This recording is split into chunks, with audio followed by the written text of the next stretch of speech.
All right, what's up? It's Officer Dan. This time we're doing a little bit of a different video. We're gonna do a tire test. It's gonna be 1 versus 1, and the winner is gonna move on to the next time we do this with a different tire. As a brief introduction to kind of what I'm doing here, I'm gonna be using the same size tires on the same wheels, running the same track over and over and over again so we get the most consistent result. What I'm looking for is how many laps I get, as well as how much grip the tire has at a certain PSI. So they're all gonna be at the same PSI. Whoever ends up at the top at the end of the season is going to be the reigning cheap tire champion. I'm trying to keep these on a budget of under $150 for a set of tires. Although I do have some wild cards in there that may get thrown in.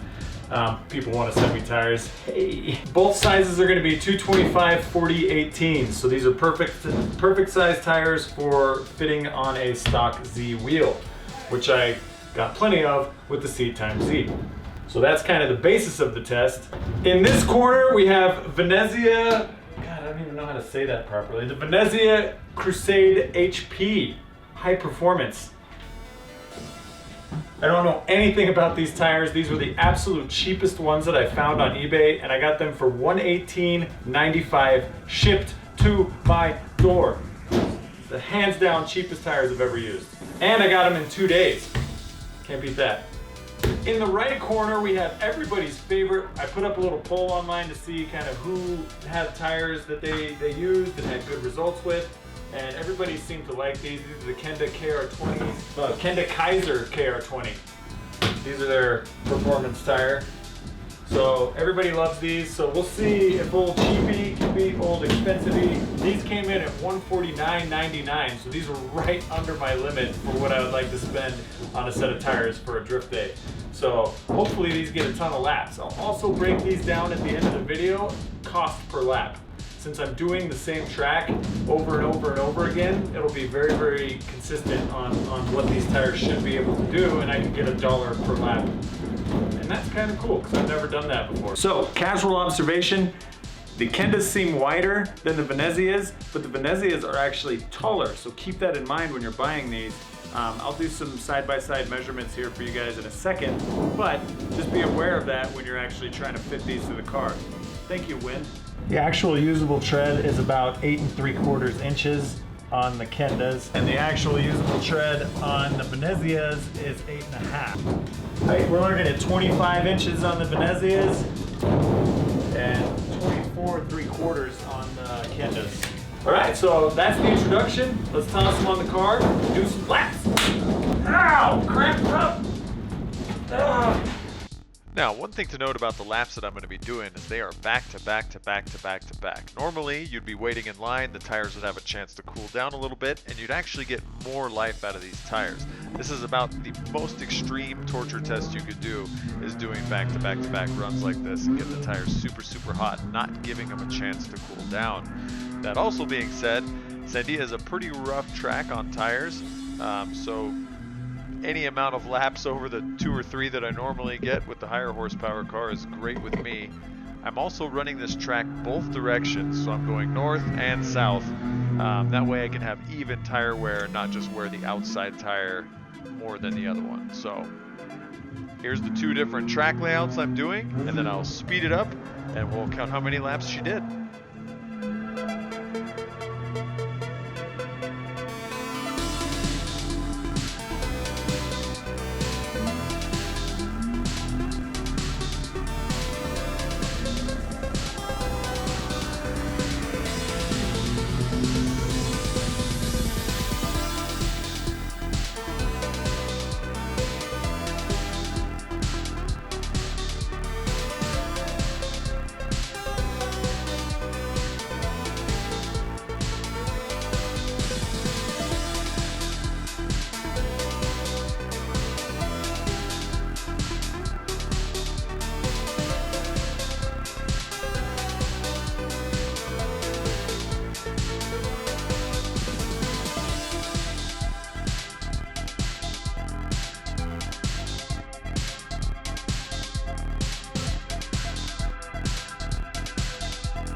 About midway through my 10th lap, the tires did delaminate, so we're going to jack it up and check them out. As you can see, the driver's side tire had pretty even wear, but the passenger side tire didn't fare so well. As you can see, it has delaminated in certain spots and has shredded itself into ribbons. So there's a 100 tread wear difference, and it's very, very noticeable. Right off the bat, at 25 PSI, first initiation, I was like, oh, I'm going off the track, it's over. So these were super slippery from the get-go, and they only got worse as the tire got hotter and hotter and hotter. Towards the end, I had to take some cool down laps, and it actually made decent smoke, but not a good tire for lappage. They did not react well to heat, so Kenda's definitely won in that aspect. Plus, they just felt consistent. These ones were different almost every single lap out that I went, so that was also another big thing that I noticed with the, what were these things called? The Venezuelas? The Virginias. I was gonna go somewhere else, but I didn't. Hey! So anyway, yeah, I mean, these were okay.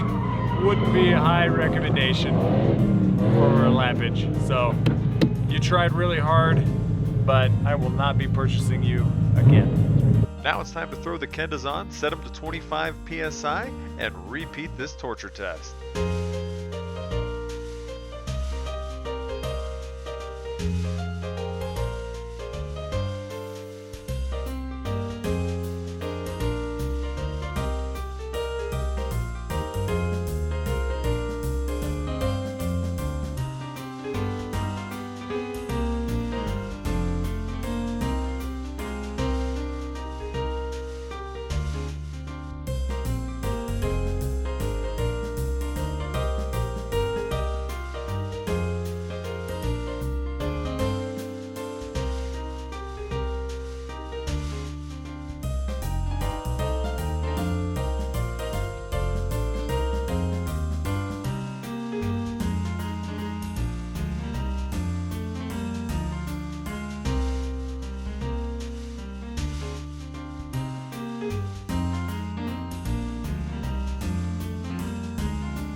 As you can see here, the Kendas had super even tire wear all the way across the board, and I even churned out one more lap. So I was going to run these until they went out, but the Z was getting a little hot after 15 solid minutes of drifting, and I couldn't push it anymore. I'm used to braking stuff, and that's the most laps I've gotten in like 6 years. So, needless to say, I'm really, really pumped on the Kenda so far. So I'll buy another set of tires off of eBay, and we'll put them up against the champ, and we'll see who comes out on top. I'm voting for the Kendas because so far they are super impressive. So basically I drove for 15.5 minutes on each set of tires. My initial thoughts and or feelings are that the Kendas win hands down for grip, for consistency, and for longevity, because in the same amount of time, basically the same amount of laps on the Crusader HPs, I still have 2 or 3 laps left in the Kendas, where these ones had already gone flat and flapped all their guts out. So Kendas win 1-0. On to the next tires.